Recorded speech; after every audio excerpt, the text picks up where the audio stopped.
flights home. But we were both headed back to LA and to the rest of our great love affair, and so shouldn't we be beaming secret smiles at each other right now? Shouldn't we be searching for an abandoned gate with a convenient makeout corner? How could we go from playing house, while mostly naked, to barely able to make eye contact? No, I was imagining things. I inarguably had an incredible imagination, which is why the wedding fashion world tragically lost its brightest future star when I was forced to drop out of fashion school due to cash flow, or lack thereof.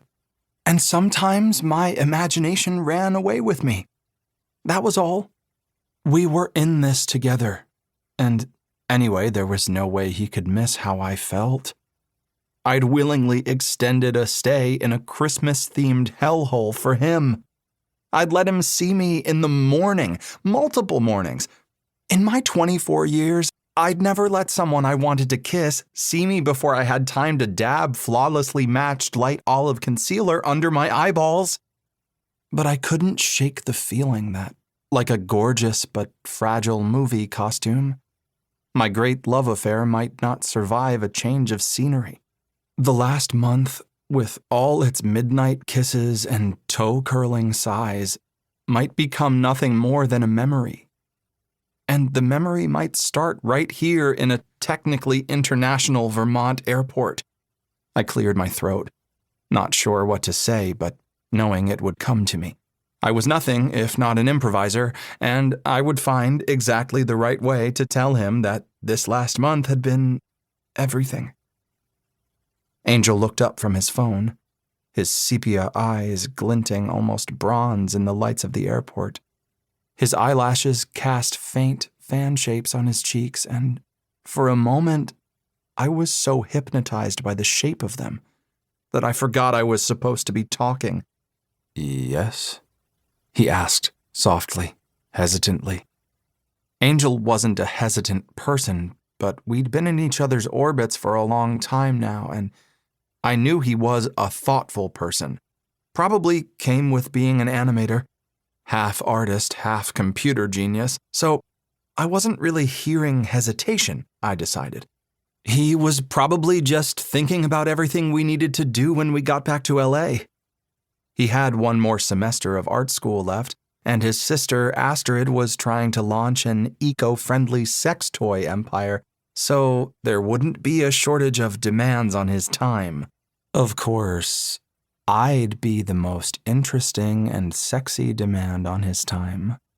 "Do you want to come to Vanya's birthday party this weekend?" I finally asked.